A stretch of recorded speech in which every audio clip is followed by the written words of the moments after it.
കളമശ്ശേരി ഉണിച്ചിറ ഭാഗത്ത് ജിയോജിത്ത് ബിൽഡിംഗിൽ പ്രവർത്തിച്ചു വരുന്ന pro connected integrated logistic warehouse ഗോഡൌണിൽ IT പ്രൊഡക്റ്റ് സാധനങ്ങൾ സർവീസ് ലിഫ്റ്റിൽ കയറ്റി മുകളിലെ നിലയിലേക്ക് അയച്ച ശേഷം ലിഫ്റ്റിന്റെ താഴെ ഉണ്ടായിരുന്ന പല്ലറ്റ് മരത്തിന്റെ സ്റ്റാൻഡ് മാറ്റാനായി Unichira pool 1A CIT union തൊഴിലാളിയായ കളമശ്ശേരി വട്ടേക്കുന്നം സ്വദേശി നസീർ PK അപകടത്തിൽപ്പെട്ടത്.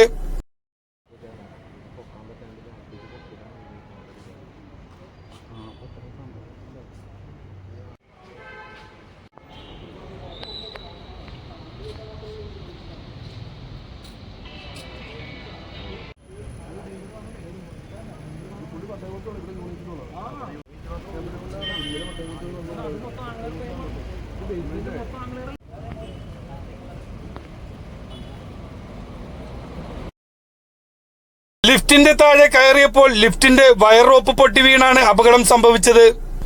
ഉടൻ തന്നെ തൃക്കാക്കരയിലുള്ള B&B ഹോസ്പിറ്റലിലേക്ക് കൊണ്ടുപോയെങ്കിലും ഹോസ്പിറ്റലിൽ പ്രവേശിച്ച ശേഷം മരണപ്പെടുകയായിരുന്നു.